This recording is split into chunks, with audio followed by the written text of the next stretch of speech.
पाकिस्तान में कोरोना की बीमारी के हवाले से या वायरस के हवाले से जो खबरें आप टेलीविज़न में, अखबारों में देखते हैं कि हुकूमत ने ये इक़दामात किए हैं, ये इक़दामात किए हैं, मेरा ख्याल है वो सिर्फ प्रोपेगेंडे का हिस्सा है। मैं इस वक्त लाहौर में एक बहुत बड़ी मार्केट में हूँ जिसे G1 की मार्केट कहते हैं और जीवन के नाम से जो मशहूर है।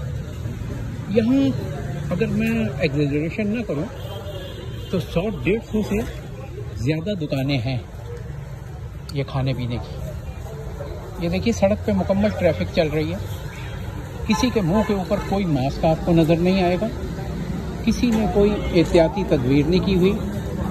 ये बर्गर बन रहे हैं, ये लोग बैठे हुए खा रहे हैं, ये दूर दूर तक जहाँ तक आपका जी चाहे चले जाइए।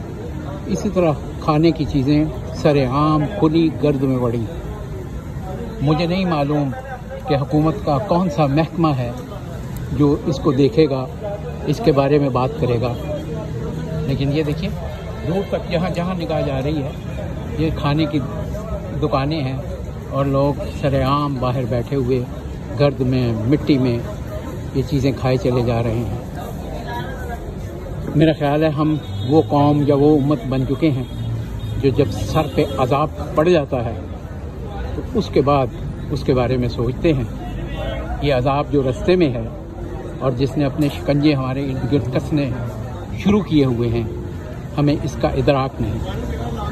काश हुकूमत का कोई नुमाइंदा, हुकूमत के अकाबरीन में से कोई लाहौर की किसी भी मार्केट में आप चली जाइए, किसी भी जगह पर चले जाइए, आपको ये मनाजिर मिलेंगे। और मेरा ख्याल है ये इज्तिमाई खुदकुशी है कौम की जिसकी तरफ हम जा रहे हैं। ये कहना कि अल्लाह रहम करेगा, मेरा ख्याल है अल्लाह की रहमानियत का इम्तिहान लेने के मुतरादिफ है।